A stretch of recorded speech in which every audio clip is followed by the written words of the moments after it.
मुस्लिम ममालिक इसराइल के खिलाफ यकजुबान इसराइल की ईरान और गजा पर जौहरियत नाकाबिल कबूल करार फौरी जंग बंदी का मुतालबा कर दिया। इस्तांबुल में इस्लामी ताउन तंजीम के वज़राए ख़ारजा काउंसिल का अहम इजलास। कहा गया हर मुल्क को अपने दिफा का हक हासिल है। ईरान इसराइल तनाज़े का पुरअमन हल तलाश किया जाना चाहिए। तुर्की के सदर रजब तैयब उर्दवान का इजलास से खुसूसी खिताब। इसराइल को दहशतगर्द रियासत करार दे दिया। कहा नेतन्याहू के हाथ मुसलमानों के खून से रंगे हैं। पूरे खत्ते में अपना तसल्लुत कायम करना चाहता है। नेतन्याहू अमन की राह में बड़ी रुकावट और खतरा है। फतह ईरान का ही मुकद्दर बनेगी। आलमी बरादरी इजरायली जौहरियत रुकवाने के लिए किरदार अदा करे। मुसलमानों का इत्तेहाद वक्त की अहम जरूरत है। मिलकर इजरायली जौहरियत के खिलाफ आवाज बुलंद करना होगी। इस्लामोफोबिया के खिलाफ आलमी मुहिम चलाना होगी। मगरबी ताकतें इजराइल की हिमायत कर रही हैं। सलामती काउंसिल को अपना जिम्मेदाराना किरदार अदा करना होगा।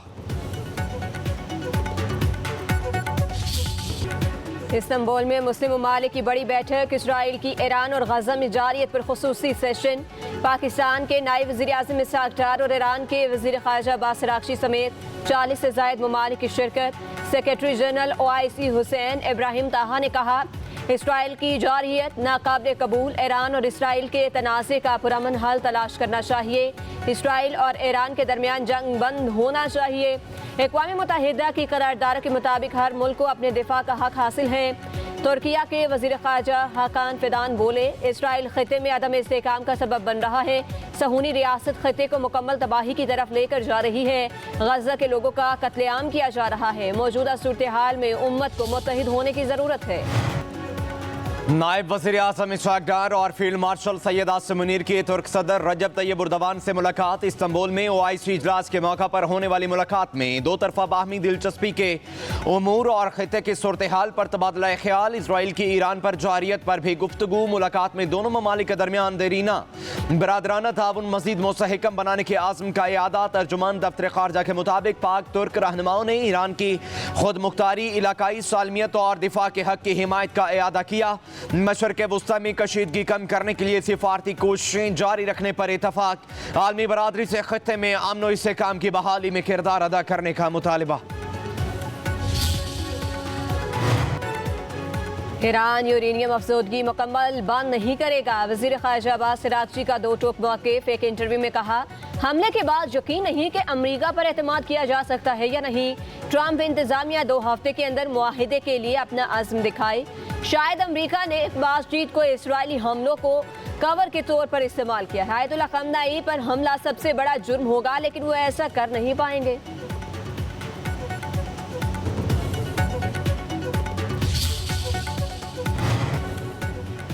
इसराइल के पास ईरान की जौहरी ताकत मिटाने की सलाहियत नहीं। ईरान से बात करेंगे, देखते हैं क्या नतीजा निकलता है। अमेरिकी सदर डोनाल्ड ट्रंप की मीडिया से गुफ्तगू। बोले मुज़ाकरात से पहले सीज फायर चाहता हूँ। इसराइल से फ़ज़ाई हमले रोकने का कहना मुश्किल है। इसराइल बहुत ठीक जा रहा है। ईरान पर हमला करने के लिए ज़्यादा से ज़्यादा 2 हफ्ते लेंगे। ईरान में ज़मीनी अफवाज उतारना आखिरी हल होगा।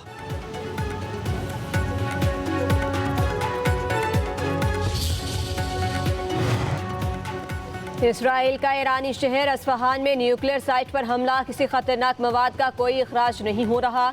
इसराइल ने रजान और मुबारका को भी निशाना बनाया। कुम में रिहायशी इमारत को निशाना बनाया गया। 16 साल लड़के समेत 2 अफराद शहीद। इसराइली वज़ीर दिफा का कुम में फ़लस्तीनी कोर कमांडर सईद यजीदी और तेहरान के करीब मजीद एक जौहरी साइंसदान की शहादतों का दावा किया। इसराइल के हमलों में शहीद ईरानी साइंसदानों की तादाद 14 हो गई। इसराइली हमलों में शहीद ईरानी शहरियों की तादाद 430 हो गई। 3500 से ज़ायद ज़ख्मी। इसराइल के फ़ज़ाई अड्डे, दिफाई सनतें और कमांड एंड कंट्रोल मराकज़ ईरानी मिसाइलों के निशाने पर। बिन गैवियार एयरपोर्ट पर भी मिसाइल दाग दिए। तेल अवीव, नेगेव और हैफा में वक्फे से धमाकों की गूंज। मिसाइल बस्ती इसराइल के इलाके डेनगिश में भी गिरे। हमलों में ईरानी ड्रोन्स ने भी हिस्सा लिया। अमेरिका ने कतर एयरबेस से अपने तैयारे हटा लिए। ईरान ने मोसाद के 22 एजेंट गिरफ्तार कर लिए।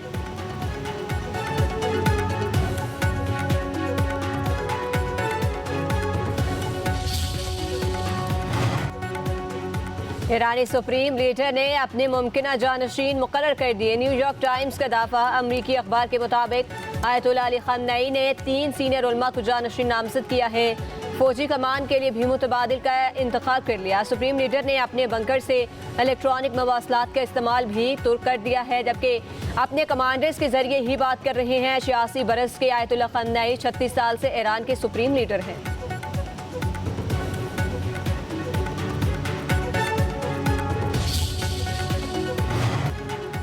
ईरान जौहरी हथियार हासिल नहीं करेगा। फ्रांसीसी सदर मैक्रून का ईरानी सदर मसूद पेजेश्कियान से मुतालिबा।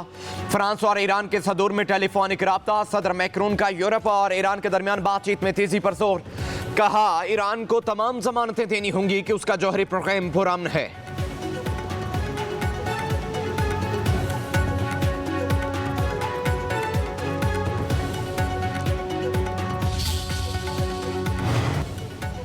पाकिस्तान का अमेरिकी सदर ट्रंप को नोबेल अमन इनाम 2026 देने की सिफारिश करने का फैसला।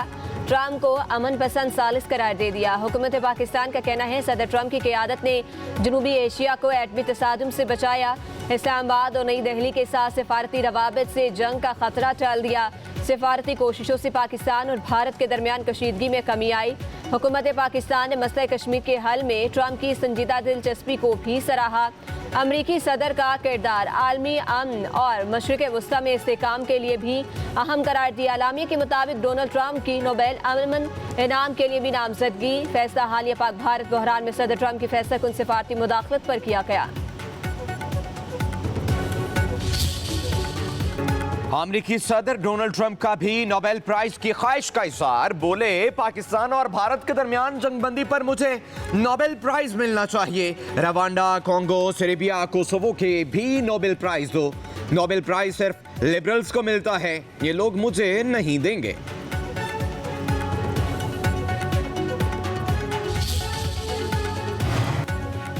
साबिक अमरीकी सदर बिल क्लिंटन के इसराइली वज़ीर आज़म नेतन्याहू पर कड़ी तनकीद। अमन की अपील कर दी। कहते हैं नेतन्याहू मजीद इक़्तिदार में रहने के लिए ईरान से जंग के ख्वाहां हैं। हालात को पुरसकून करने की अशद ज़रूरत है।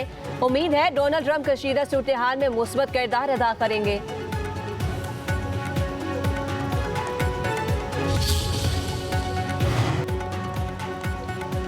नायब वज़ीर आज़म इशक़ डार के हवाले से भारतीय दावे मुस्तरद। दफ्तर ख़ारजा का कहना है पाकिस्तान ने जंग शुरू की, ना ही जंगबंदी की दरख्वास्त। कि पाकिस्तान ने अपने दिफा के हक के इस्तेमाल में भारतीय जारियत का फैसला कुन जवाब दिया। नायब वज़ीर आज़म ने अपने इंटरव्यूज़ और बयानात में इस बात को वाज़ेह किया। दोस्त ममालिक बशमूल सऊदी अरब और अमरीका ने पाक भारत जंगबंदी में अहम किरदार अदा किया।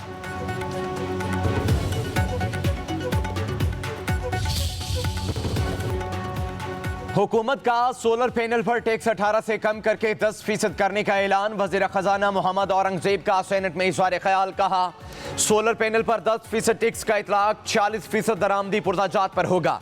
दरामद सोलर पैनल्स पर 18% टैक्स का फैसला मुकामी सनत को फ़रोग़ देने के लिए था।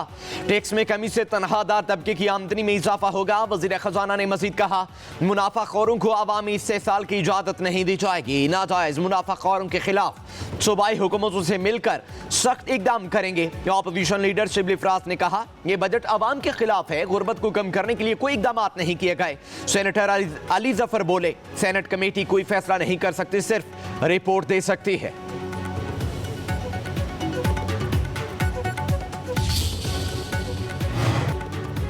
कौमी असम्बली की कायमा कमेटी खजाना ने तनख्वाहदार तबके पर इनकम टैक्स में रद्दबदल की तजवीज़ मंजूर कर ली। सैयद नवीद कमर की ज़ेर सदारत इजलास में इनकम टैक्स तजावीज़ की शिकवार मंजूरी पर गौर। कायमा कमेटी खजाना ने 6 लाख से 12 लाख सालाना आमदन पर इनकम टैक्स 2.5% से कम करके 1% करने की तजवीज़ मंजूर कर ली।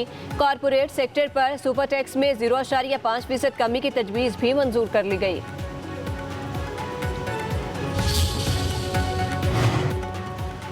जस्टिस मंसूर अली शाह की आईनी बेंच की मुद्दत में तोसी की मुखालफत। जुडिशल कमीशन के मेंबरान के नाम खत में तोसी न करने की तजवीज़। लिखा 26वीं तरमीम के इस फैसले तक आईनी बेंच की मुद्दत में तोसी न की जाए।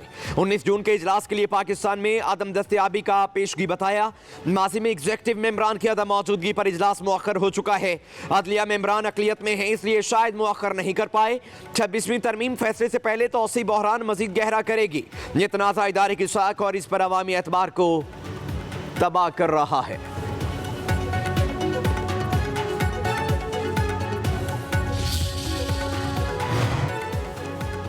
पूरे पंजाब में बिला तफरीक काम जारी है। तरक्याती कामों के लिए किसी MP की सिफारिश की ज़रूरत नहीं। पंजाब की वज़ीर इत्तलात अज़मा बुखारी की प्रेस कॉन्फ्रेंस। कहा, जिन हलकों से हम इलेक्शन नहीं जीते उनमें भी तरक्याती प्रोग्राम कराए जा रहे हैं। वज़ीर आला की हिदायत के बाद महंगाई में कमी आई है। पंजाब के वज़ीर अपनी जवाबदेही के लिए पेश हो रहे हैं।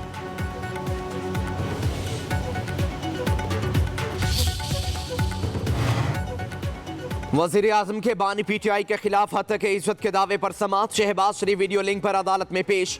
जेरा के दौरान बयान दिया, अदालत में बहुत पेशियां हो चुकी हैं, अभी तक मोहरों और दस्तखतों के अलावा कोई बात नहीं हुई। हम किसी भी टेक्निकल चीज़ पर नहीं आ रहे। मैं मसाइल में फंसा हुआ हूँ। एक मुल्क का दौरा करना था कि इसकी वजह से नहीं जा सका।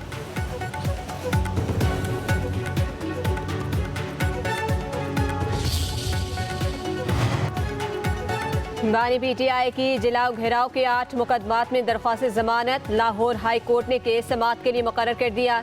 जस्टिस सैयद शहबाज अली रिजवी की सरबराही में 2 रुकनी बेंच 23 जून को दरख्वास्तों पर समाअत करेगा। अदालत ने फरीकैन के वकला को दलाइल मुकम्मल करने की हिदायत कर रखी है। बानी PTI के खिलाफ जिना हाउस, अस्करी टावर, जलाओ घेराव के मुकदमा दर्ज हैं।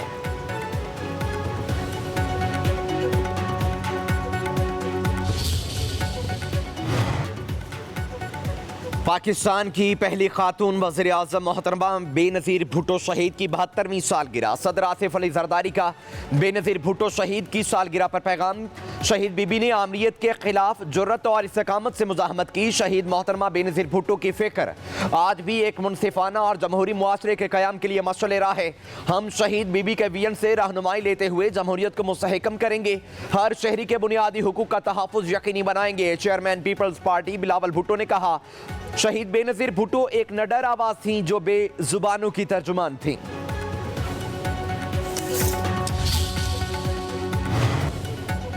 सेक्रेटरी दाखिला सिंध के खिलाफ नैब का घेरा तंग। 24 जून को तहकीकाती कमेटी के सामने तलब। इकबाल मेमन पर इख्तियारात के नाजायज इस्तेमाल का इल्ज़ाम। वज़ीर आला सिंध की इजाज़त के बगैर अंडर ट्रायल कैदी इमरान अहमद शेख को बार बार पेरोल पर आज़ाद करने की मंजूरी दी।